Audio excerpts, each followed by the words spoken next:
Hello and welcome. My name is Russell Trafford-Jones and thanks for joining me.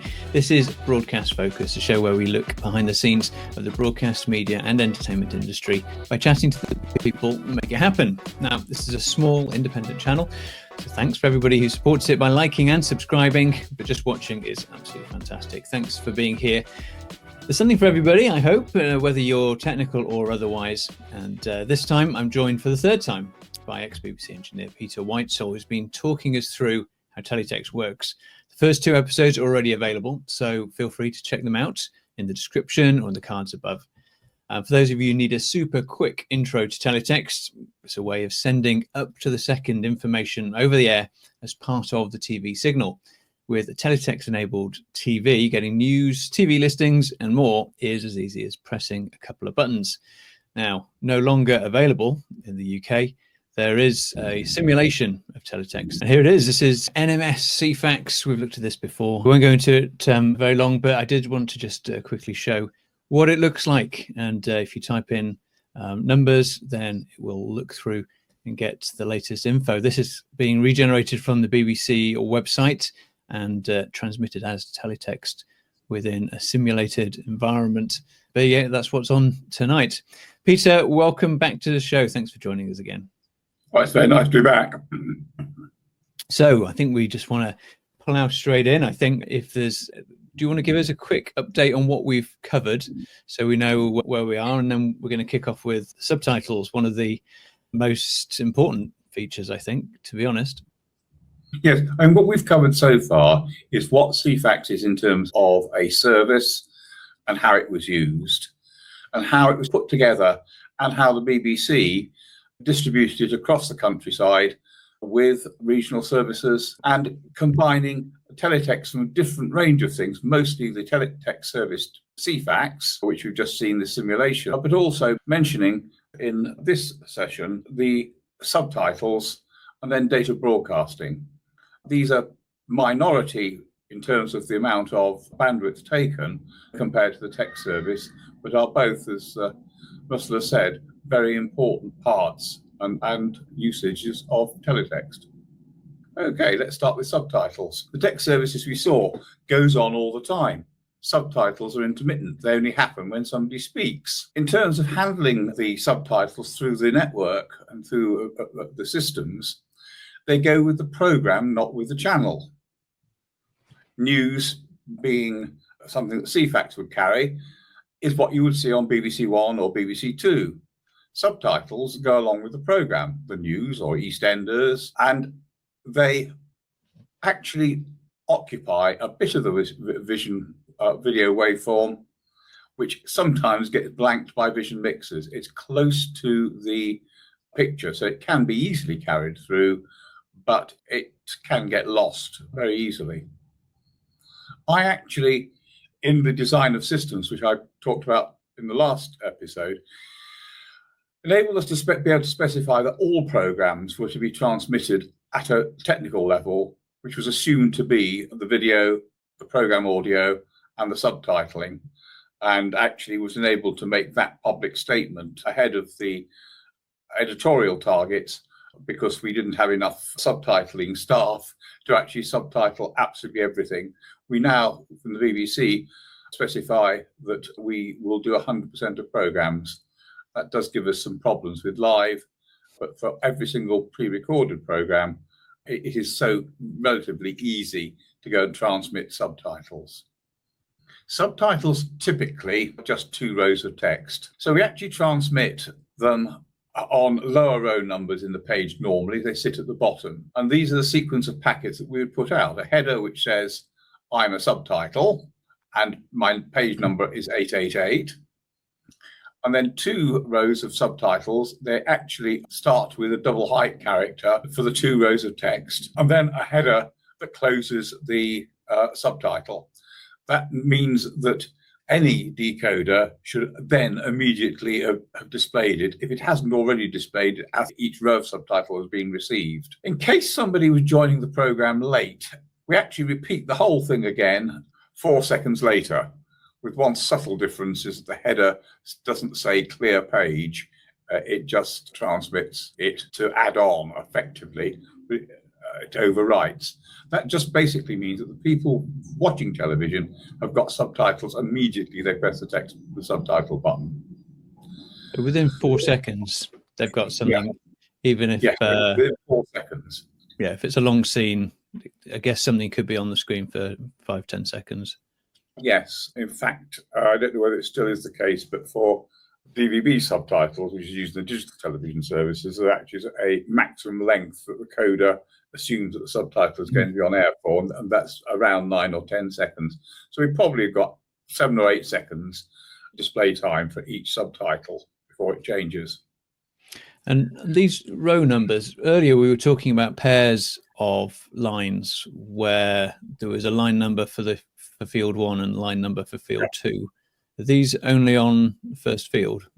No, these are row numbers of the displayed text, which goes down to 23. So 19 and 21 are basically almost the bottom 2 lines, subtitles on the screen. I got it. Okay. It is rather confusing that we have to deal with lines which are in the VBI and rows of text which are written lines that you see on the screen, if you see what I mean, the actual subtitle itself. So we use rows for what you can see and lines for where the signal is carried. And so the VBI line that this is on is... We would actually transmit, the BBC transmitters on line 20 and 333. Right, yes. Which is very close to picture. There's line 21 and half of line 22 are in the vertical blanking. So it's basically got the subtitle line on one normally blank line of the displayed picture. Okay, so it's on both fields. And if I remember correctly, the line above and line below, are they for VCR? The line above has got test signals on it. Okay. And the line below is normally blank. Okay. You've got that package of 3 lines that could be passed through, although we'd normally the whole of the systems, particularly in a region. So we're talking about rows on the Teletext page now, right? Thanks. Yes. Yeah. And there are a whole set of various rules that we do to ensure that the subtitles are well displayed. We say it's a subtitle. We say that we don't want the header shown. We flag up that it's an interrupted sequence. That isn't strictly speaking needed, but it's put in there because some decoders get a little bit confused with intermittent text. And then we say that it isn't a news flash and we're transmitting it not in magazine serial. Then we transmit on the first transmission of the subtitle. We erase the page and update indicator. We then don't use those when we do the auto repeat 4 seconds later. The other thing that's important is that we clear it by doing just a straight page 888 header followed by a page 8 something or other header, which clears down the subtitle. And we also repeat that every 4 seconds, because on a normal television set, if you came in and turned it on, one of the normal operations would be to turn it on, tune to the channel, press the text button, which would almost immediately bring up page 100, and then you put in 888 as the page number used for subtitles. If they're not saying anything, if you think of a natural history program, typically you've got an awful lot of just scenes with nobody speaking at all. Well, you wouldn't want to be stuck for 20 seconds worth of page 100 when you're missing all the beautiful wildlife. Yeah. Again, every 4 seconds, we clear it so that whatever the page was is cleared with effectively a blank page 888. And given that we're saying that the subtitles are on row 1921, so the reason that it's not on 20 is, as you said, it's double height, so it's 19 and 20 at row 1. Yeah. Does that give us the flexibility if we knew there was something to avoid on the bottom that you would want to see, you could put them at the top of the screen? Yes, I mean, if you're doing a football match, you'll be going out typically on line. Well, actually, these are using odd ones. It'd be going out on 1 and 3. or perhaps if it's a more sophisticated system on 2 and 4, to just give a little bit of headroom at the top. And then for certain programs, you might actually say, well, I've got the football score up there, so I will move it even further down. But that then invades picture. And the idea of subtitles should be that it misses all voices and all people that are speaking and their mouths, because most people who use subtitles also, to a certain extent, lip read. And it wants to avoid key action. So, you wouldn't put a subtitle over the fact the car was coming on the screen about to knock somebody over. So that's the sort of thing that in authoring subtitles, you have to be aware of. There's a subtitle demo on this simulation. Yeah. This is what it looks like, isn't it? And it's just there. Yeah. And you've got different colors. Yes. You can use all the range of colors. Normally, white, yellow, green, and cyan are the ones that will be used. You can change the color of the background, and for some style guides, particularly ITV and Channel 4, if you have a sound effect, that will have a suitably vivid colored background rather than black. Subtitles really come in 2 flavors: those that are played with a recorded program and those that are done live. Recorded programs, something like EastEnders. A live program is typically news. And this is how we started off, fairly late on in my involvement here, but with new transmission areas coming in for both analog, which was called the network transmission area, and the digital transmission area, the DTA, in 1998 for the launch of digital television in the UK. We started doing things a little bit differently, and actually in SDI as the video signal rather than analog. One of the challenges was that if you, again, using this basic principle that everything has vision, program sound, and subtitles, you ideally need to put the subtitles in as close to where the vision and the sound are as possible. And therefore, we have a videotape machine which is putting out time codes so that we can lock the subtitle to the time code and immediately add subtitles to it. And then the 2 outputs, one goes to the digital system mixer and the other one goes via an aspect ratio converter, which is set not to blank the lines to the network transmission area. So if we were playing out perhaps more in 1999 rather than 1998, the majority of BBC programs were originated from 16:9. We'd be playing out from digibeta onto through an inserter, and then one output, it goes to the analog service through an ARC, and the other one goes through the mixer onto the network transmission, the digital transmission area, and then out. And if that was playing from a file to EBU 3264, which is still being used, although subtitle files should be moving more to an XML format, the EBU time text. The idea is that we want to have, as soon as possible, this package of vision, program sound, and subtitles. For live sometimes we would need to live subtitle a program because we haven't had time to prepare subtitling it. Quick turnaround programs, something like Question Time used to be done in this way. It was recorded, perhaps a legal edit done on it, and then played out more or less down the line, and we were subtitling as if it was in the studio being done there and then.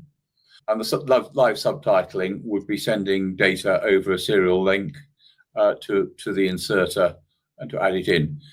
So if you had a studio, you just put the inserter for live subtitling in the studio, and the output would wander all the way through the BBC systems onto the main digital transmission network mixer and then out. One thing that we did was to ensure that subtitles were going out. They're intermittent, and if something did, we would want to be aware of the fact that subtitles have been lost, and actually to put up an apology message. You see this sometimes on channels at the moment where it's a program that you'd expect to be subtitled, but they don't have a 100% quota. So they've chosen what programs to subtitle. And if you're expecting the subtitles, but they are not subtitling them, they actually put out a message that says, sorry, this program is not subtitled. But actually it's done by having a file that says that. We had a more sophisticated system that actually detected it, selected the appropriate message, because the automation system could know that the reason that we hadn't got the subtitles was the subtitle file hadn't been received. So there's a different message that sort of says, whoops, we've forgotten the subtitle file, as compared to the fact that we never intended to subtitle this program in the first place. So we had this policing function. It also checked that the subtitles were going out on the right lines. It was the unit that actually generated the keep alive headers every 4 seconds, or repeated the subtitle if it wasn't. And if the item was not subtitled, and that item in those days was, for instance, network symbol, it will put out a default subtitle, which is usually an 888 top right, if the item was not subtitled. So that going through a program junction, you would actually see on the network symbol an 888, black background, yellow text, interestingly single height, and that was neatly positioned to cover the 888 that was actually in the video of the network symbol, which you still see today, except the word subtitles appears. The other thing that this police unit did was to send a clear down at the start and end of every item. That meant that the subtitles would never stick on the screen over a junction between 2 items. You sometimes see this on commercial channels where the last subtitle of the previous advert appears at the beginning of the new advert, which is sometimes quite amusing. But that was very important. It also was tied up with the fact that we knew that we were going to be doing DVB subtitling on terrestrial digital.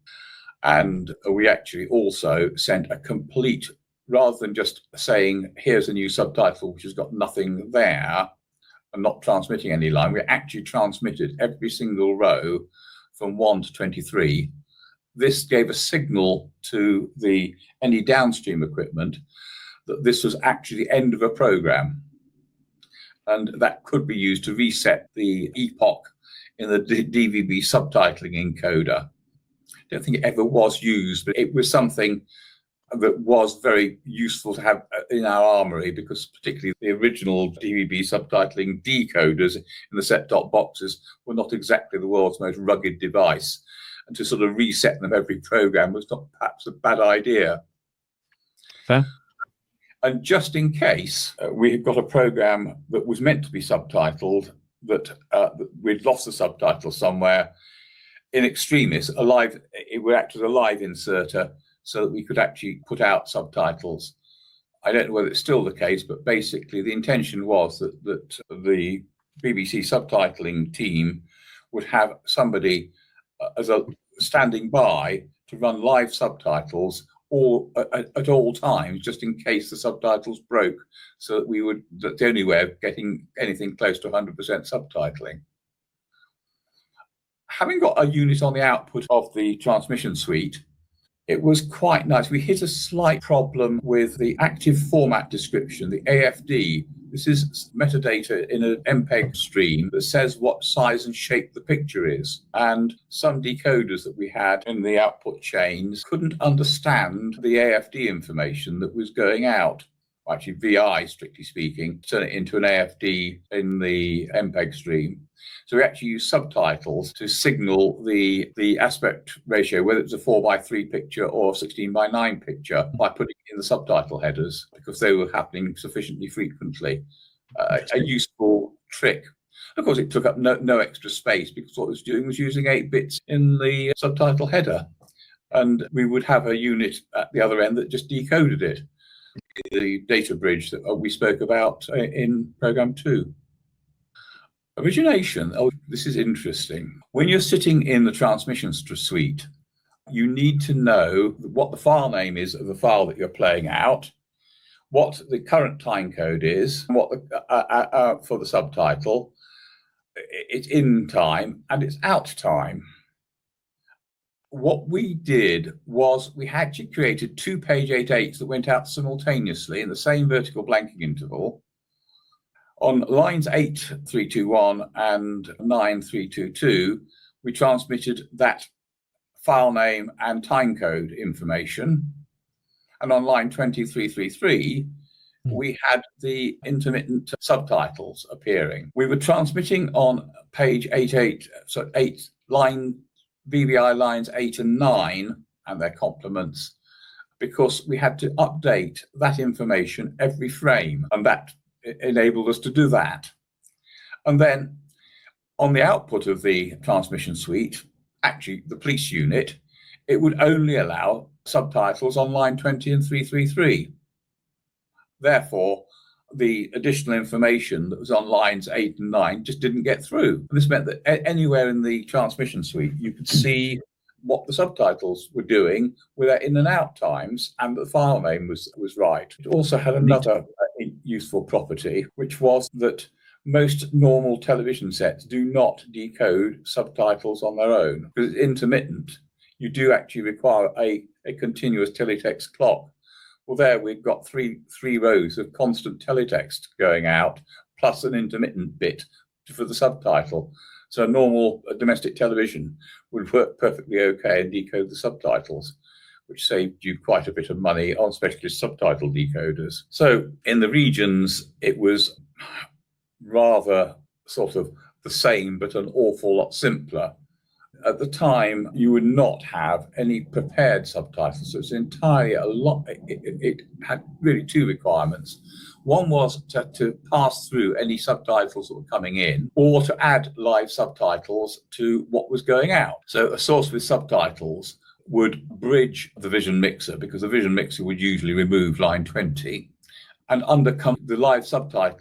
That inserter could be switched from a data bridge from what was coming in to pick up the data feed that was taking the live subtitling from wherever the live subtitler was. And this was used in all the regions, and also by CBBC, which put its mixer somewhere electronically partway through the playout suite.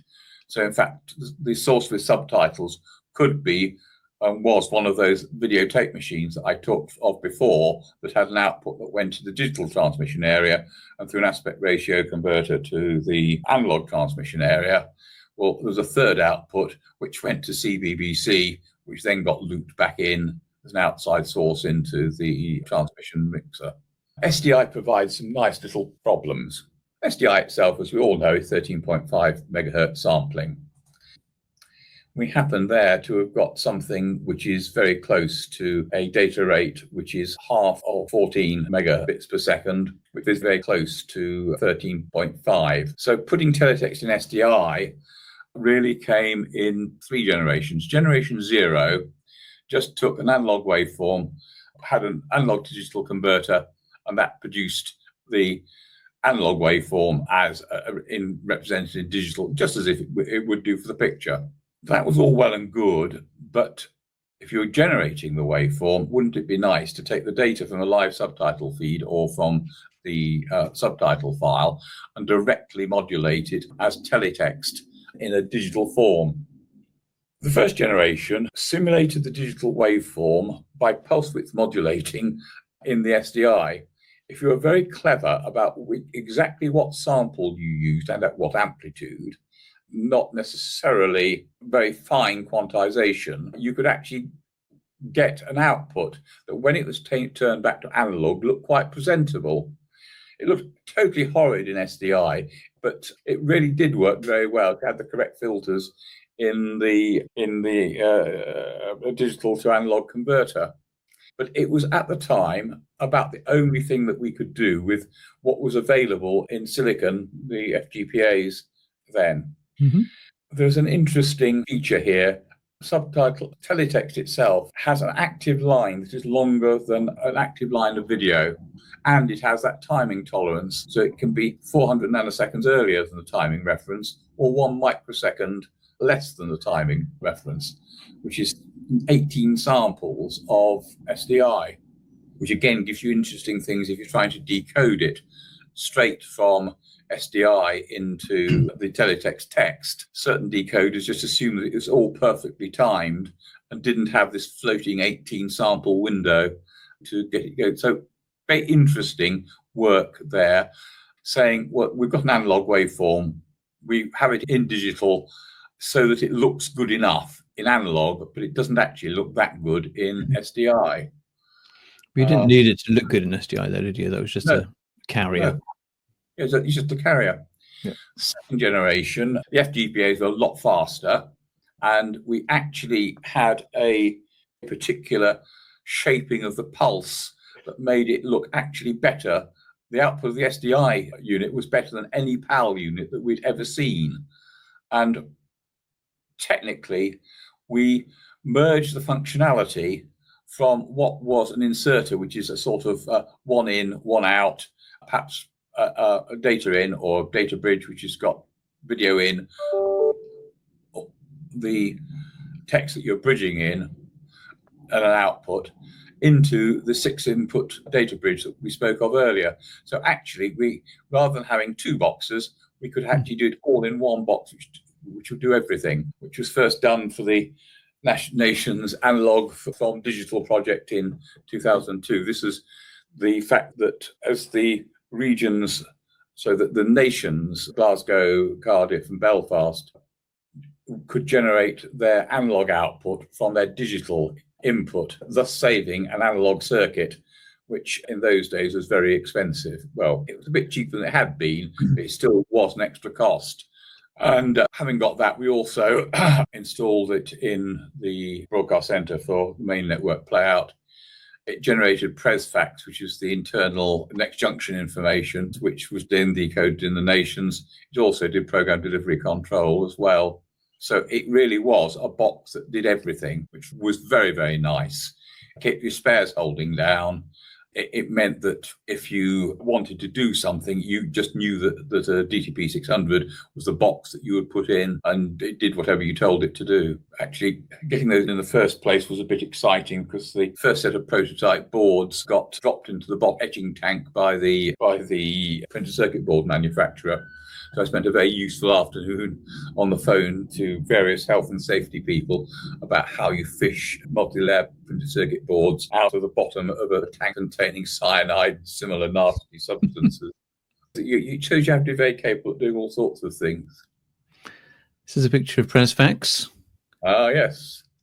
So this was purely built on teletext, and it was carried on different lines, was it? On yes. Private. The history of Presfax goes back a very, very long time. And in fact, a few bytes on the insertion testing were first used. With data broadcasting, which we will come to later on in this episode, you're able to send an awful lot more information, and it doesn't really take any space. The first decoders that we had looked like the previous system, which was green on black VDU type displays. But with the new transmission system, if you've not got a vast amount of information to display, you can just make it look sufficiently chunky and clear. We used to have this on the stack so you could always see it. Yes. So we've got program, it's got program name and then the program ID. Yes. I assume the 2.0 is, say, it's in stereo. Don't know. I don't remember that. So you got the time remaining. I think the duration, and then there's obviously a junction coming up at nearly 1959. So you can see the different things in the junction. You know which IDs are going to be playing, and you know when Holby City is coming on air, which of course is important. You don't want to miss that. No. Right. The text service that we've been talking about uses displayable row 0, the header, through to 23 for normal text, and the fast text links are on row 24. Then row 25 actually isn't used for anything, and then 26, 27 and 28 are used for different enhancements. Row 26 enables you to put diacritical marks on the text. 27 is where the data for the fast text links and some color information occurs. Packet 20, advanced color information if you're in one of the higher modes of teletext for that magazine, and packet 29 does it for the entire service. Those are not used very often. But we've got a coding space which goes up to 31. So you then have got effectively rows off the bottom of the teletext page that can be used for other things not to do with the main text service. So we have some independent data lines, should be rows perhaps, but that means that it can be used just like a modem, basically. There's a special type, the magazine 8 packet 30 is used for specialist purposes to do with the broadcast service. But other than that, you have got a number of independent lines, which means you've got 14 unique addresses at quite a high level so that it can be used for other things. And of course, as it's basic data, you can then code it. So you actually can code up a number of different data channels, run it just as a data service, which means that you can encrypt it, you can do whatever you like. It's just taking 8-byte packets in, putting them through the system and squirting them out. So you actually have got a vast amount of data available, a number of data channels, which perhaps 8 are useful, and then a 24-bit service address, which gives you 16, 17 million different service addresses. Well, it's not as bad as IPv4, which was favorable at the time, but it's an awful lot. If you said that each of those was an individual customer, we could individually address every household in the UK 3 times over. The data rate is just under 13 kilobits per second per line pair, which is a nice sort of number. It's greater than 9K6, which was what most modems at the time seemed to be using. So we've got a little bit of headroom there. The important thing was that if it's a broadcast service, it goes to everybody at the same time. And if you just want a small amount of data to go to everyone at the same time, very, very useful. So what applications have you got? Coral's bookmaking. You can get up to the sub-second prices for betting. And the most important few bytes that were sent was to stop betting on the Grand National and the like. The London Stock Exchange, a private network that showed stock prices. Again, the idea that you've got everybody getting the information at the same time, so it was infinitely fair, and the fact that it was really near instantaneous. Cardcast, they broadcast faulty stolen credit card numbers. So you saw every petrol station in the country with a television aerial so that they could receive that. If for any reason the petrol station couldn't receive the signal, typically it was closed down. Whitbreads had a whole series of pub games which were downloaded and could be brought up to date. So you could have a quiz that was based on the current news stories. It updated it in real time into a computer. Yes. Presfax, we've just seen, showing in sub-second, on the screen, yes, showing what was going on or about to go on in sub-second updating. So that basically, if they had redone the junction, the network director could press the button doing the update and then start talking immediately about what he'd just done to the regions, and they'd already got the information. That's very useful. Telefax, we talked about putting BBC internal information that was meant to preempt the staff reading it in the 3 o'clock edition of the Evening Standard. And we also used it for opt control. Certain locations had an opt-out that was at the transmitter, not at the studio centre. Mm-hmm. So we could actually control a switch at the transmitter by putting a data broadcasting feed on the output of that studio centre. These places were places like Cambridge before they moved, Tunbridge Wells and the Channel Islands all worked like that. We just talked about sending lots of little information. It's important to also realise that 10 kilobits per second is about 4 megabytes an hour. And it's actually quite a lot of data. Yeah, we had some very interesting ones here. And this actually shows some of the what's happened in telecommunications since we were doing this in the early 1990s. So this is what, let's say 30 years ago. The problem was, the way that the system worked was that the farmer would milk his cows, the milk tanker would come along, collect the milk, take it back to the processing plant where they would measure fat and similar parameters of the milk, and want to communicate that back to the farmer. This was all well and good You could do it using a fax machine. The problem was the farmer was always on the phone. Therefore, it was very difficult to get to the fax machine to connect because the phone line was always being used. So could we broadcast it through the air? Well, that's not a bad idea. If we've got a communication system, we could also use it to tell people that the milk tanker was delayed or it had landed itself in a ditch or something like that. And it wanted to be fair, all of this wanted to be fairly rapid. So we had this basic idea that if you broadcast, you could broadcast to a group of farmers. Milk tanker number 1 has got itself stuck in a ditch. Or you could broadcast to individual farms saying, here's your milk fat data. And once we've got this in and running, it was quite interesting to see how else it could be used. The farmers rapidly discovered that they could have a different category of operation called a newsletter. So they actually were putting together a sort of information sheets or whatever that they were also using to transmit to these things.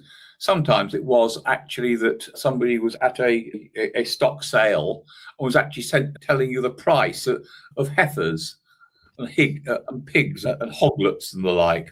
In those days, we also broadcast that information a bit like the shipping forecast now. We used to broadcast that godforsaken hour of the early morning.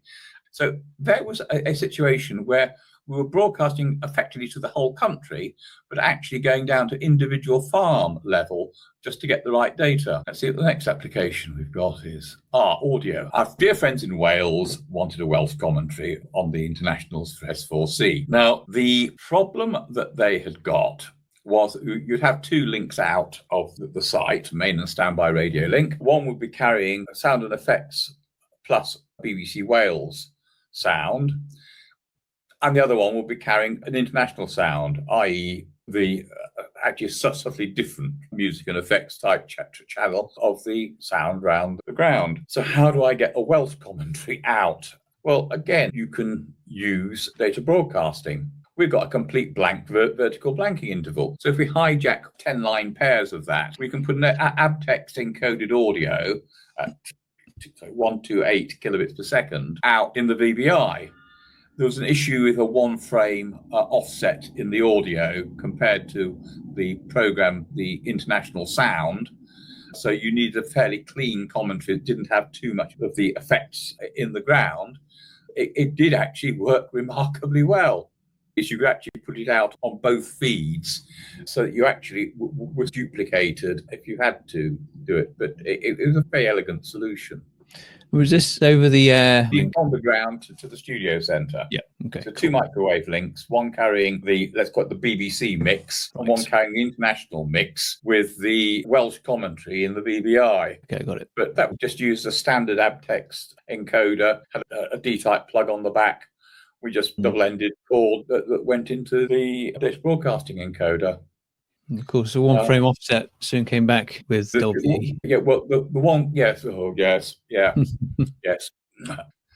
Then we had other situations, actually remarkably topical. I can't remember what the incident was, but the Archbishop of Canterbury had done something or other. So all the news crews disappeared down to Canterbury, which didn't have any mobile phone. Well, I think the whole of centre of Canterbury could take 12 mobile phones. Well, that wasn't good enough for the news crews. So they couldn't get any talk back. How can we get around this problem? Well, actually, we were doing some work on audio description, experimental work under an EU contract, a project called Auditel. And that used codebook linear excited prediction coding from work done at Surrey University. Therefore, we could put a low data rate audio signal on a single line pair of the VBI, which effectively is a trivial amount, and put news talkback out over it so that you could then put whatever you wanted, talkback program sound to your reporter in the field. Because they all use mobile phones to cue themselves these days, we could use Teletext to do it. With dynamic allocation, it took next to no space, and we were putting 8 kilobits per second through it. That really was a very good sort of solution, but unfortunately, or fortunately, satellite news gathering came in, which gives you umpteen numbers of audio subcarriers, and of course mobile coverage got an awful lot better. So we talked about dynamic allocation last time, but basically that's opportunistic insertion, really, isn't it? Yes. Basically, if a packet comes in that is the audio, it can displace a Ceefax packet, delay the Ceefax packet onto the next VBI, or if there isn't one, because Ceefax was fundamentally inefficient because of the field blanking interval. There are lots of null packets going out, and you just replace those with an audio packet. Yeah. And don't tell too many people. We actually could also put it in with Subtitles, which is another single line pair service, and that would work quite well. Actually, the kelp coding meant that you could actually have it interrupted by Subtitles, and the coding was so good that you didn't notice that you had lost any packets, as long as you didn't lose more than 3 of them. Which comes to the Auditel experiment. The idea was you wanted to put audio description. Now, audio description is Subtitles for the blind. It's a description of what's on the screen. So that, for instance, you could say where it was for a shot change. So in EastEnders, you might just about have enough space between the dialogue to say in the Vic or out in the square. Or if you were describing a natural history program, you would say something like a seagull lands on a seal. So we had the problem of sending audio.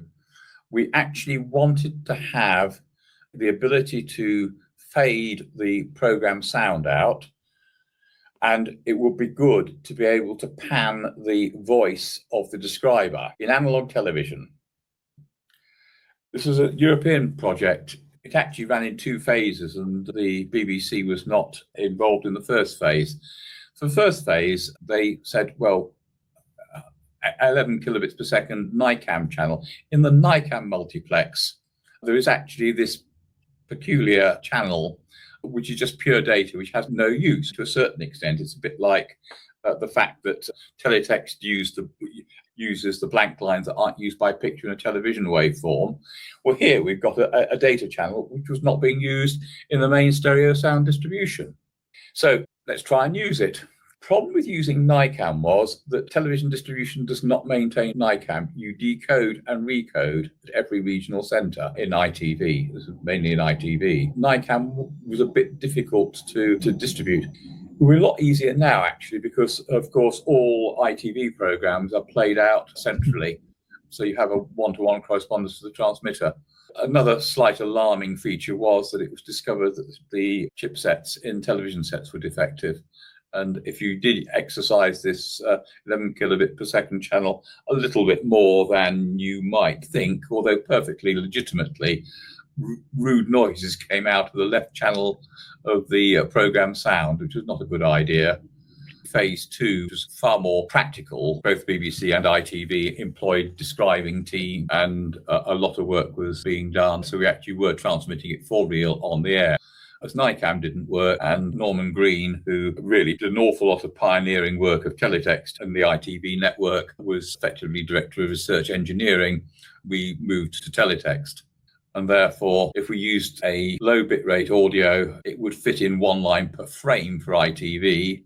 And as I mentioned, we could mux it with Subtitles, which was really very, very elegant. It got replaced in the digital world by doing it an awful lot more sophisticatedly, using the PES packet headers in the MPEG audio stream, which was like Presfax. We started off with something that actually looked suspiciously like a sort of teletype operation that had been done before Teletext was used. We ended up with a display that had 86 characters mono display, which really was rather pushing it. There was some very clever work that we were doing in filtering the text characters there. But when we moved to the broadcast center with omnibus automation, we decided that something that you could more easily see on the monitor stack rather than a VDU sitting on the control desk was the right answer. So we adapted Teletext decoders that were being used for betting display systems to decode data broadcasting that we were using for Presfax. Just did a subtle change to how the thing was decoded, a bit of firmware change, and we had a unit that displayed Teletext In Vision.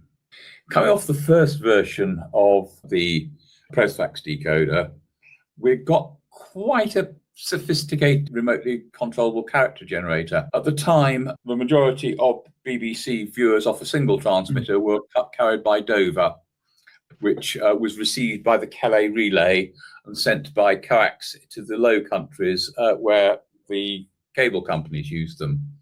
The only problem with any reception of anything on the coast was the fact that there was interference from the French broadcasters. Therefore, we perhaps needed to put an apology to our viewers in the Low Countries to say that sorry, the picture's a bit bad because we have co-channel interference. So one of these was installed at Dover. I don't actually think it was used for anything much except for children in need, where we put up the Brussels phone number for donations. But it was an interesting use. And then many, many years later, when we were turning off analog transmitters and turning them into digital, you could install a unit at the transmitter that you could then, during program junctions, put up a message saying XYZ transmission will be turned off on such and such a date. Look at the website for more details. So a very nice little way of using data broadcasting to send a message, which was then turned into characters that the viewer at home would see. Now, our next section is on standards. But before then, I just wanted to highlight something I don't think we've talked about, which is Ceefax In Vision, or Pages by Ceefax. Mm-hmm. It says here that it was in the 80s that we started playing out Ceefax for like half-hour periods. Do you think that was as much about promoting the idea that it existed, or do you think by the 80s it was, because that was early on in terms of actually having the chips available in the TVs, wasn't it? Yes, it was a number of things. One was, of course, that television programs did not go out all the time. Yeah. Therefore, between normal transmission time, so that would be, for instance, the whole of the afternoon until between the 1 o'clock news ending and at 4:30, 5 o'clock children's television starting, would be transmitting test card typically. Mm-hmm. Well, much as though I love young Miss Hersey and the Clown, it's not exactly enthralling and informative television. And therefore, to put up something which was a carousel of pages that would perhaps put the program listings, put up news headlines, put a few stock prices, put up a few sort of magazine type items, perhaps even some lovely sort of graphics that were perhaps a little bit more elegant than that. Yes. Was that actually quite a good idea?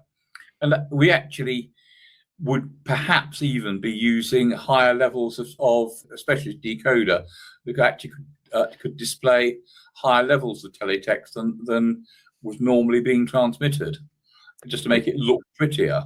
I was going to ask, was there a special page that just had all of them on? Yes, but right. Basically it was something like 198. Well, this is 298 on this. Right.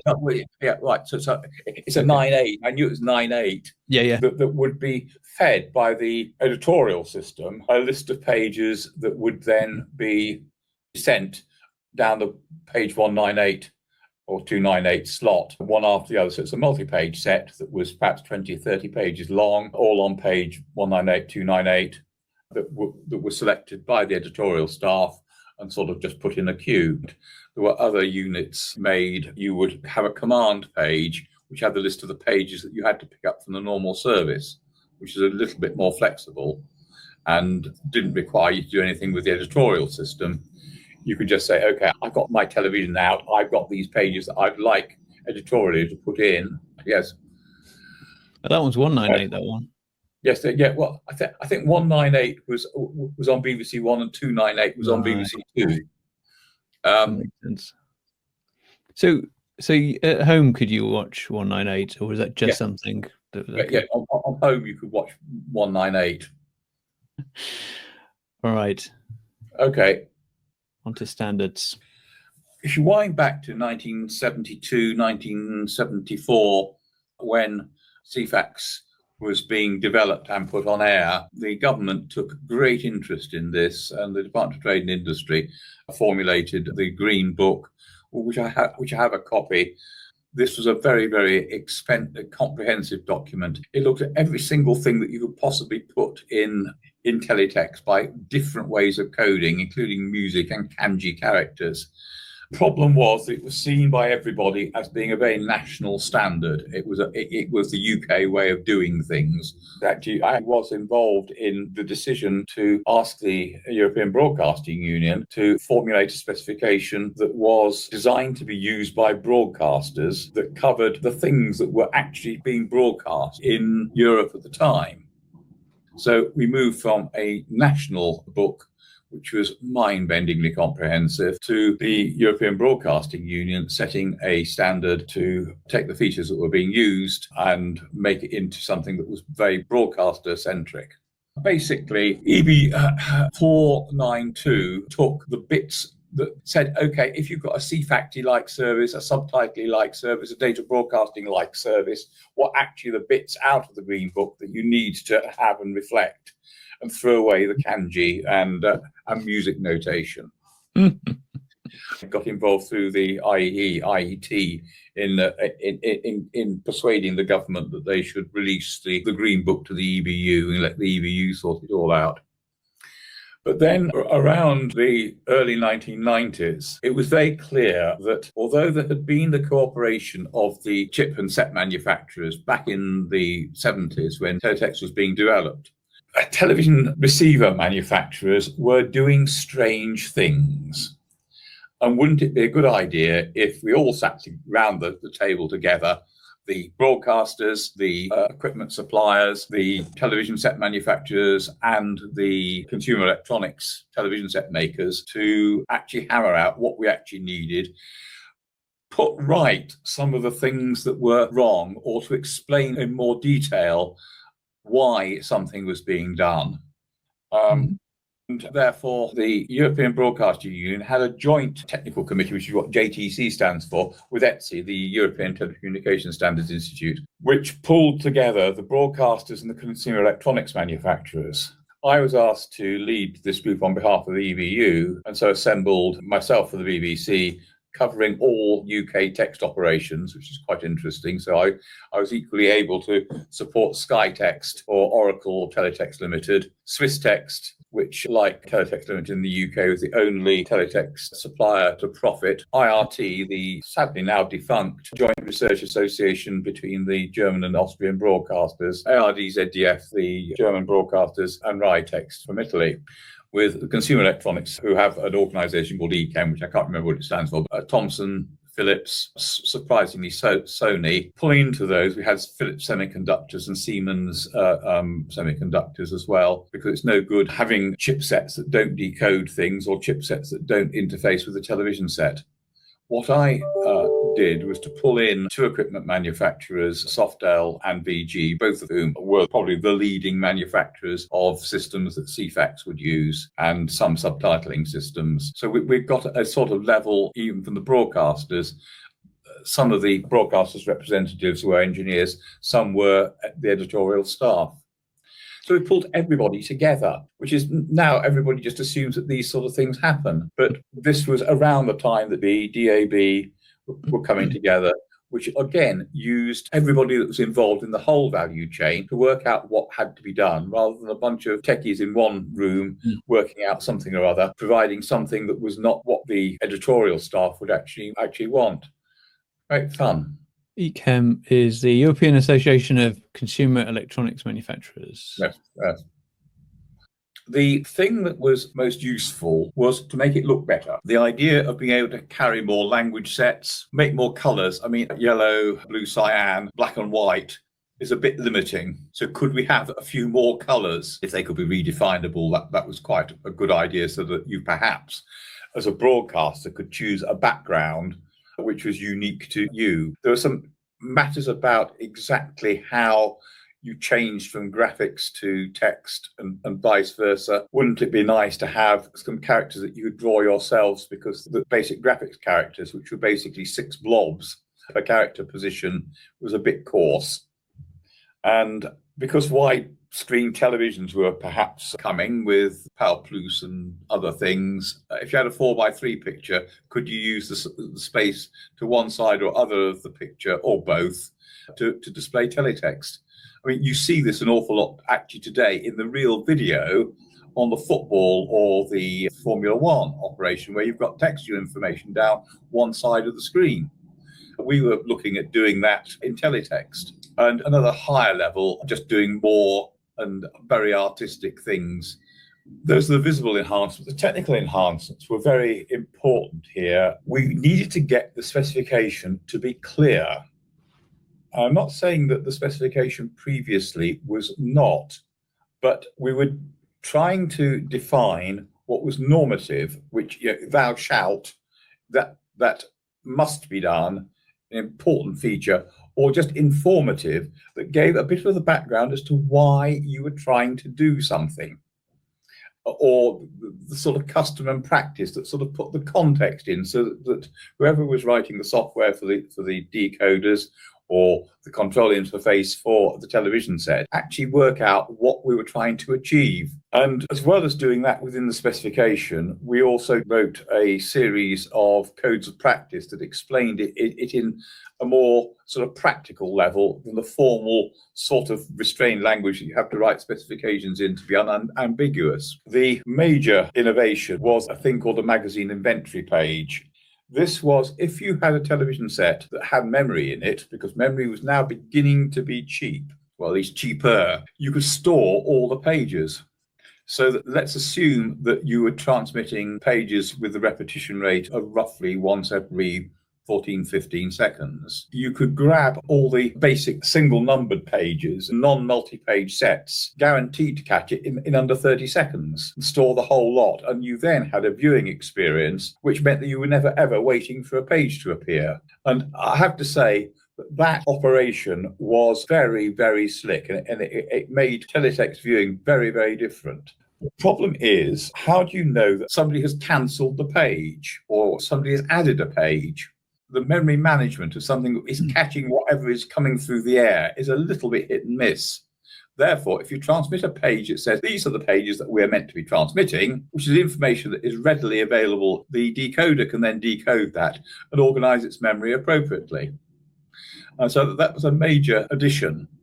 Right. Packets 28 and 29, the additional attributes for a magazine or the whole service, we unified the coding of those so that they both have the same sort of feel to it, which previously they hadn't. So that would actually mean that it was not compatible with whatever had gone before, but as there hadn't been very much done before, it didn't really matter. So codes of practice, most important. Give some background in an educative way, things to bear in mind as you're doing this, whether it's the service or the display. How is it going to be used? What are the benefits? What's it going to cost? Whether that's in money or people or the balance. If I want to suddenly go and add another magazine and I'm not going to have any more VBI lines allocated, how much am I going to have to slow down all the other magazines to do it? Some of the practical hints about how people actually have implemented stuff. And again, some of the thought history as to why it's done this way, because you can come to things in specifications which, because they were written a long time ago and when technology wasn't so advanced, why is it done like that? A prime example of that is this field erasure interval that we talked about, which basically means that you put the header out and then you have to wait for a field interval to come along before you put the rest of the page out. That was because the early decoders required that amount of time to decode the header and sort of get itself ready to go and grab the pages that are coming up. And that's where the codes of practice came in. Specification had normative and informative annexes alongside, or strictly speaking, after the normative text, which is all very dry and precise. Some additional normative thou shalt type rules, and then something that was a bit more informative and just gave that bit of a colour to try to get people to think in the right way, all in a single normative document. So actually, given the specification, just from one document, you could actually build whatever you wanted to do. But then normative annex, talking about how you number pages, how you use the erase page bit and the update indicator and things, how you transmit the pages, how you decode things, default operation of decoders, all this sort of stuff. So you're actually the code of practice, how you navigate using the two systems, FLOF and table of pictures, top, these sorts of things, and just flagging up where it all in one document. But you need to read the codes of practice to really understand if you had to do it for real quickly. And it was something that we, for the EBU and ETSI, in getting this differentiation put in. I think it's interesting because perhaps it's one of the few, possibly, technologies that we deal with where it matters how you use it as much as how it works. So if we go back to our example of SDI, nobody really minds how SDI works. Most people using SDI just get to plug stuff in and send data down the line. There's no real knowledge or nuance. But I guess a modern day example with HTML and writing a web page, you kind of have to know how the browser's working and what the rules of the road are. There are some better ways of doing things than others. And similarly here, like it's the same task, isn't it? It's putting text and graphics in a raster, so to speak, on a page. So there's ways to go about it, which most standards probably don't need to give that level of guidance. Everything you've said in the last two episodes previous has been about how the editorial staff do this and getting them to do this, that, and the other. So normative and informative are equally important, I would say, here. Yes. What I think DVB should be remembered for as a suite of standards was that it starts off by somebody having the commercial requirements laid down. Mm-hmm. And that is then given to the technical groups to go and write up the way in which you do it, the recipes of hardware, software, protocols, and whatever that makes it all work. But you've got to start off with what are you trying to achieve, not, there's very cool technology that we should be using, which is actually sort of how Teletext started. Oh, yes, this is great fun. The Electronic Program Guide, EN 300-707, was the first open standard electronic program guide. This came about because whatever an electronic program guide was, which was interesting because nobody knew, there was a feeling that there were going to be a number of proprietary providers of electronic program guides from America. Wouldn't it be nice if the Europeans got in first with an open standard? And the obvious way of doing it was to do it using Teletext. So we got a group who understood the technology. And I have to say, we had a great group who worked together well. The requirements for the electronic program guide had to work from something that was a 4-bit processor. Now, bearing in mind that normal Teletext is 8-bit, this was obviously a step down to a specialized graphic chip, the Siemens Megatext. There was not much difference between that and the fully spec, top-of-the-range broadcast character generator. So we've got a wide range of requirements in terms of the technology to cover. Oh, yes. This was really very, very interesting.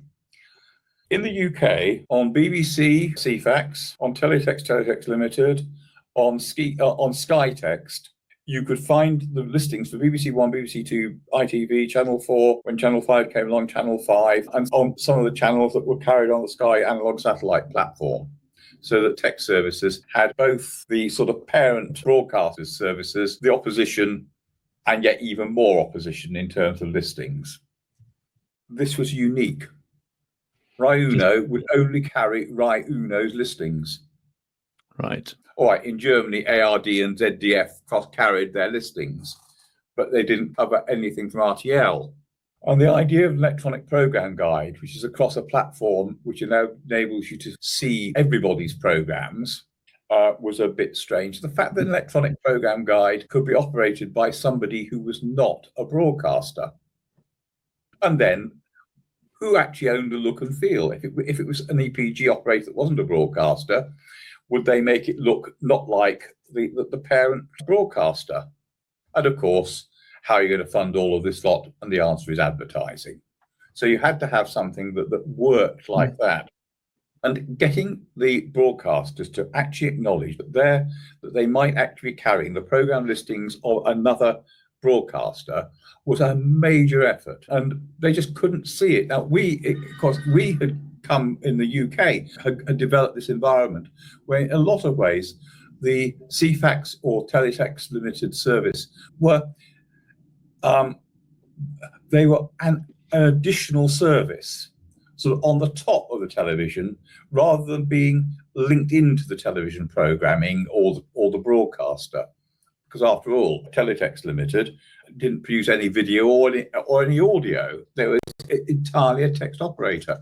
And that was how we saw the world, but it wasn't what was shared. To try to get harmonization of that was quite an interesting exercise. Of course, the manufacturers wanted to surprisingly put it into simple text to test sets. They felt that if manufacturer A put it into their simple text set and could charge a few more euros for it, while manufacturer B was not putting it into their simple sets, this would be a commercial advantage. So you had them all sitting in the room trying to not declare exactly what their design ideas were. And on the more complex sets, was this something that really was equivalent of putting your television set in a nice wooden housing to make it look more expensive? And then the manufacturers would quite like to have the look and feel, rather than the broadcasters having control the look and feel. And how are they going to make the product distinctive? Because one teletext page does look rather similar to another teletext page, no matter how it's displayed. And if all you're doing is taking basically raw data, just the text of program listings, how can you make that look, do you want to have pompous, elaborate fonts? I don't know. And we then had technical issues as to how we could squeeze this in the limited bit rate. The idea that you might have multiple electronic program guides transmitted in the same VBI. After all, if you assume they're basically data broadcasting services, as I said earlier, we have 13 million of those going out within the existing coding structure. And the problem of managing a database with no return path, a bit like the magazine inventory page, if something changed, how do you flag that it has been changed to the database and to get that to respond appropriately, whether that's to add something or to subtract something or to check that what it's actually got in it is what the broadcaster thinks it should have in it. And then an interesting point, which is the persistence of data when the television is turned off, that you instantly got the electronic program guide. If you think about what happens at the moment with terrestrial television in the UK, you turn on, you'll instantly get Now and Next within seconds. But you then have got how much of the other channels and further in the future you get. The whole lot actually is downloaded at the moment in about 20 minutes. But basically, how much do you get? Now, if you started off with a database that was half full, when you turn the television on, that would sort of speed things up, but it might not be accurate. Oh yes, program delivery control and VPS, the equivalent German system. Linked very much to this accurate recording type thing, as we know it now in DVB, the idea of how do you program your video recorder to record the program that you want. If you think about it, that actually is two parts. One is pre-selection, call it electronic program guide these days. In the days of Teletext, it could just be the ordinary listings page. So that says, okay, video recorder, here is some parameter of the program that you need to do to be able to record. And then record control, which is basically when the program comes along to turn the video recorder on and the like. We had two different ways of doing record control signaling. One was a German system called VPS, which was not Teletext, which would only reside on line 19, which, as I mentioned, I think in a previous episode, meant that certain German television sets wouldn't decode Teletext on line 19 because that's where VPS lived, which knocked holes in your page. Or the system that we use, Program Delivery Control, which used packet 830 type 2, which is a data broadcasting packet for broadcasters, and the second flavour of it. The first flavour of it is transmitted once a second. The format 2s are transmitted 200 milliseconds apart after that. So you've got 4 of those per second. So what do we need? Well, you need to have a unique program ID. Well, if you think of the country that you're in, some identification of the network number, and a marvellous thing called the original build start time is going to be unique, because if you think about it, if you're building up a channel, you are working out what programs you're putting out at a particular time, and you can only have one program going out at one time.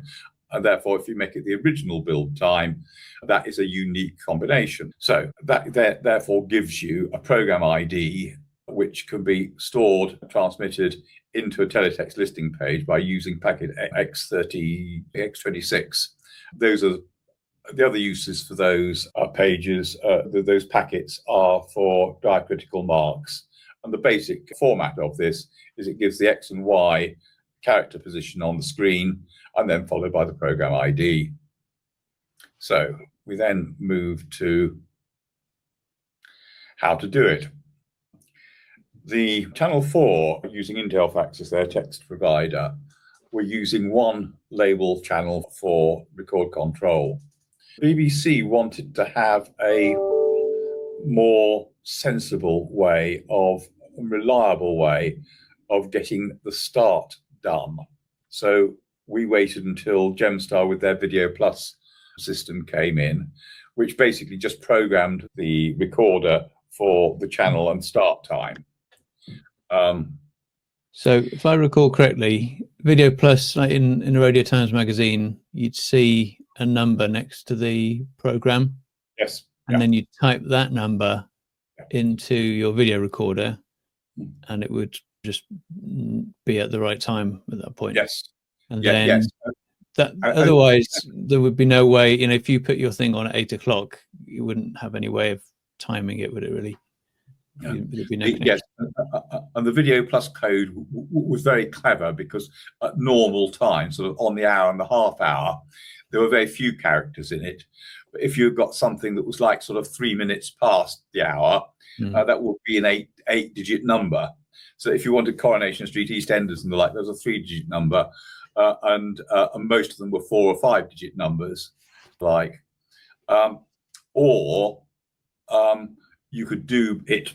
But this was more, the thing was that you needed a data broadcasting decoder to decode the record control, while you need the full text decoder to use a Teletext listings page for the pre-selection.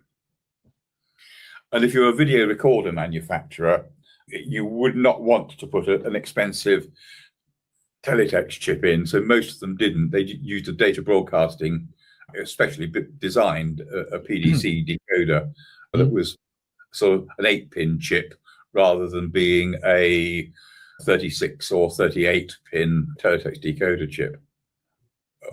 Channel 4 had done this, but with a lot of support. We took time talking to the industry about what we were trying to achieve. What were we trying to achieve? All right, first question. What is a program? This is a lovely one. I decided and told presentation department that what I felt it was that we needed to give the viewer the same experience of tape as live. So what was that? Well, we wanted to identify that we were BBC One or whatever. We wanted to ensure that we got any health warnings. This program is unsuitable for those with a nervous disposition and things. But in those days, we didn't have as many of these trigger warnings as we have nowadays. We wanted the program itself, and we probably wanted to have the next item.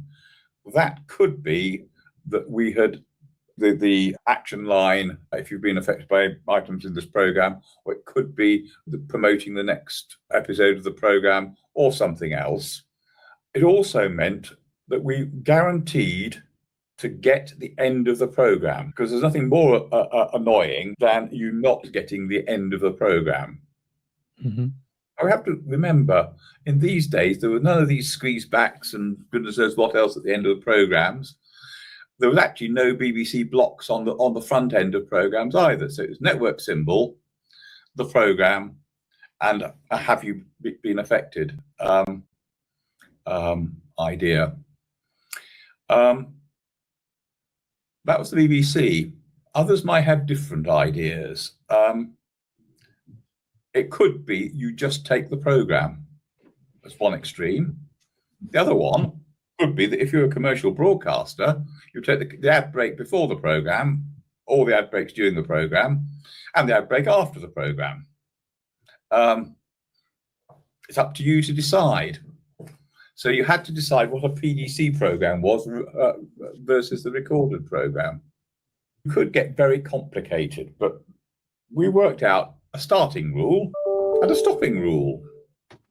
Mm-hmm. And this really was mind-bogglingly simple.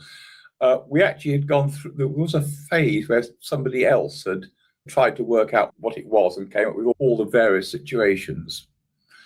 PDC had the ability to put the video recorder into what could be called record pause. So you've got the tape all laced up, you've got everything there, it's just that the pinch wheel hadn't gone against the capstan, so the tape wasn't actually moving. So, starting rule.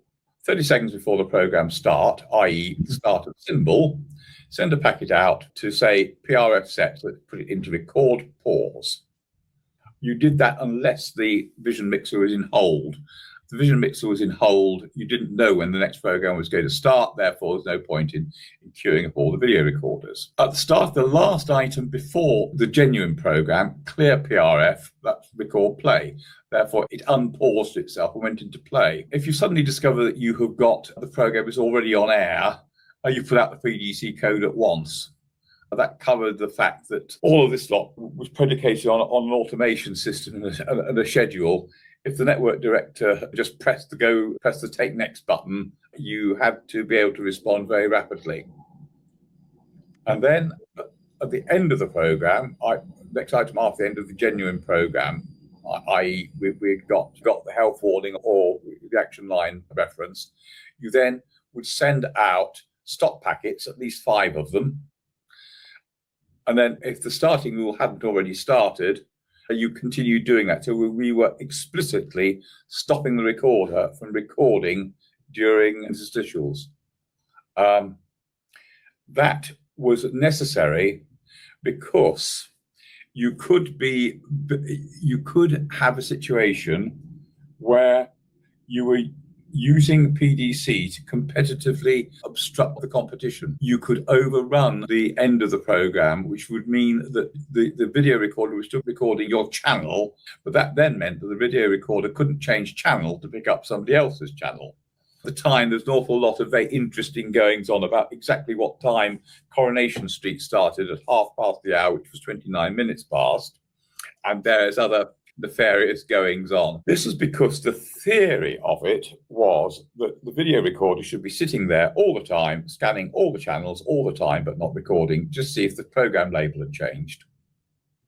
That's why our starting rule was 30 seconds before program start, because that gave about 20 seconds before a 10-second symbol, which was normal. Actually, symbols are a little bit less than that. But basically, if you think about it, it takes 4 seconds or 5 seconds to switch, to retune, acquire enough packets to know what channel you're on and whether you've got the label set or not. And then if it wasn't, you then move on to the next channel. So we were putting something out that guaranteed that you could swing through all 5 channels that were available and see if the program label was there or changed or whatever. No manufacturer ever did that. What they did was they started perhaps a minute or 2 before the time that you'd have normally put in the video recorder and woke it up then. Was that because they couldn't tune in to multiple channels? No, they didn't do it. They just did not get the whole purpose of it. Wimbledon is the prime example. In those days, Wimbledon always got rained off, which meant that it always started at 10 o'clock the following morning rather than at 2 o'clock the following afternoon. And that meant if you want to record Wimbledon, you just record Wimbledon. It should, at 10 o'clock, say BBC One Wimbledon, and it should pick it up.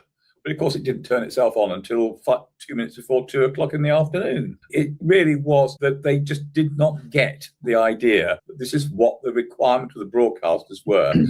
You had an ID for the programme, and whenever it occurred, it would be recorded. Just do it. Unless you're recording something else. Okay, we're coming to the end of what we're talking about. Let's move from teletext to what was going to happen. With digital broadcasting, it would look a little bit prettier than analog.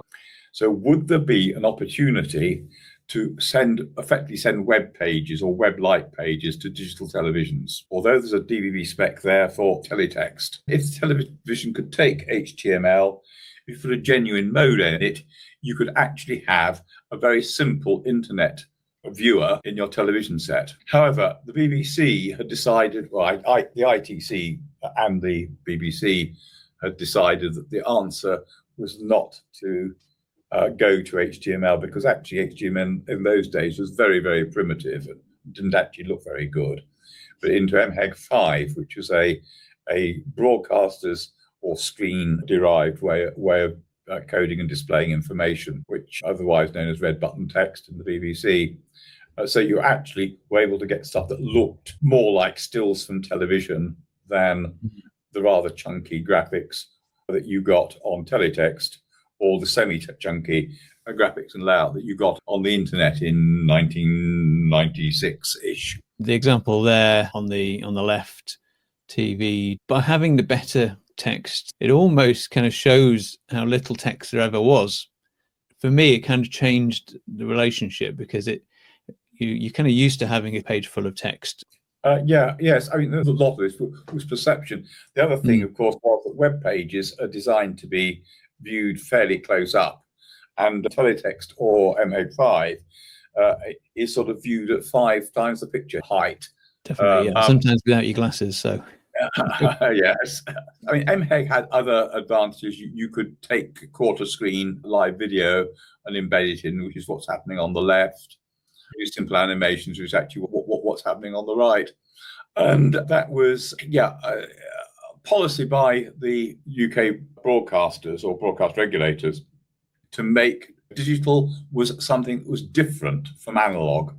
Continental Europe, most of the broadcasters, all that happened was that they added an MPEG in parallel with the PAL encoder that had the SDI of their playout suite. While in the UK, we changed the shape of the picture as well. So digital was 16:9. It had DVB subtitles, which is an area where I also wrote the specification. It had MHEG5 text service, and we very rapidly moved to having audio description there as well. So it was something different. Again, it should please the set manufacturers, because a 16:9 set looked different. So even if there wasn't a picture on it, you could keep up with the Joneses by having a wide screen set. We got flat panel displays, which accelerated things quite nicely. So it was in 2012, wasn't it, that the final Ceefax pages were transmitted? Was that the same across the other UK broadcasters, or had they already done it? Or yes. The other main broadcaster was Teletext Limited. Now, they had been given space on PSB 2 MUX to do their MHEG5 service, but they couldn't make any money out of it. Teletext Limited decided that they would remove their tech services from all platforms. Not a good move, because they didn't tell Ofcom. It was a bit miffed. Broadcasters were even more miffed, because what actually technically happened was that Teletext Limited turned off their entire magazines on analog television. An awful lot of ITV companies had no ancillary text service. Channel 4 had got Foretel, which was its own service with the great Bamboozle game. What then happened was that the only teletext in the BBI was subtitles. Subtitles are intermittent, and there is not a single decoder chip that was available then, but we were able to decode it. So no teletext decoder could decode subtitles on their own. So there was a mad panic because that actually put an interesting philosophical debate as to whether the broadcasters were in breach of their subtitling quotas because they were transmitting it. It was just that nobody could receive it. And some rapid work on that day to prevail upon the broadcasters to do something that put more teletext into the VBI that enabled continuous text, which meant the decoders might work, and to Teletext Limited to put a line or two up of something or other that enabled television sets to lock on so that the subtitles could be seen. It was, again, something that it's interesting to think about this. The industry had got so used that teletext was just there and it worked, because it did. So when something rather different happened, an understanding that your decoders couldn't actually decode the signal that you were putting out if there wasn't somebody else's signal alongside it. A very inspiring day. Okay. So perhaps to bring all of this lot to an end, your television set was more than just audio and vision. Teletext really was the internet of 40, 50 years ago. And I mean, Teletext Limited made their money because everybody bought their holidays. It now seems perverse. You sat down your television set, dialed up a page, which was an infinite number of multi-page sets from each of the travel agents, and you sort of waited till one came around that might interest you. You then pressed the hold button and probably wrote down some of the details from it. You then decided that perhaps that wasn't quite what you wanted to do, and you then unheld it or had a look at some of the other pages and made a few notes, and then probably went and sort of put in the particular page number for the travel agent and roughly what the subpage was of the particular one that you wanted to do, and dial that in and put that on your television, or press the hold button to hold the screen so that you could see it, and then you phoned up the travel agent. So that's how you booked your holidays. That isn't how you do it now. Isn't that how you do it in 2010 when Teletext Limited removed their text service? Goes to show how much we know that everything's changed. You don't need a paper ticket anymore and all this kind of stuff. So, I mean, the travel industry changed massively, and it's partly because of the technology which is behind it. But I think it goes to show how much of a big deal it was to even find out how to get on holiday, rather than sitting in a shop and a travel agent, which is the only real option. This actually allowed you to at least dream from the settee, and many people then took the next step and say they made money out of it. It was a profitable business. So it was a very profitable business. There was one year when Teletext Limited paid more tax than the budget for Ceefax. What's interesting, of course, is the technology was specified over 50 years ago. As I outlined, we were still developing it 20 years later. We're now 30 years on, and it's still being used. The way in which we get subtitles from the playout suite into the encoding system is still teletext. Slightly different. It's teletext waveform within an HD signal, but it basically is teletext. And in other countries, teletext is still on the air. And yes, in all the other countries, teletext is still on the air. And the text creation system made the best sales in the beginning of this century, which was 4 years after the new text spec had come out, and at a point where the teletext was not really being supported or expanded within the UK. But it's still there, 50 years on. It's amazing. I'll just finish with this. It also was very useful because so much of what we were talking about is what happens with a packet-based system like IP. In the previous episode, I talked about this 6-input data bridge that was able to distribute various services in various lines according to a set of rules. That looks suspiciously like quality of service to me. I was going to say, yeah. You got the fact that you couldn't put too much down a particular line. You got how much null packets have you got. And all of this lot I was doing in the early 1990s and was reusing in the early 2000s, putting video and audio over IP over the BBC network. And likewise, the whole idea of carouseling of service every 14 seconds or thereabouts, and how you might have different carousels for different things. But we carousel our EPG data. Now and next is done within seconds. The next few hours, this channel is done within a minute or so. Other channels on the same time scale, 5 minutes. You've got all of these sort of concepts. And there's an awful lot here. It's simple, which is grasping the fundamentals, which we now use, and we just sort of assume happens. It was great fun. That's a major thing. Well, absolutely. And I think things like packetized data, they come up in so many areas because it's fundamentally a good idea. And I think it's only blossomed since Teletext and other technologies took it on. And what I'm pleased about is that we've really been able to cover the whole thing to a certain extent, the usage of it, but also how it's put together. And I just think that having that in one place is really valuable. And I appreciate you spending the time with me to look over those slides that, as we said at the beginning, you did for the 40th anniversary of Ceefax, and now it's the 50th this year. So thank you very much, Peter. I'm sure everybody watching this would be very appreciative of your time. And so if you could like and or subscribe, that would be fantastic. It's a great way to show it. It's easy to do so. Fiona and Becky from Page Media PR are fantastic and help me make sure that Broadcast Focus keeps going week by week. So big thanks to them. And so I'll just finally say thank you, Peter. Really appreciate you spending the time and hope to speak to you again soon.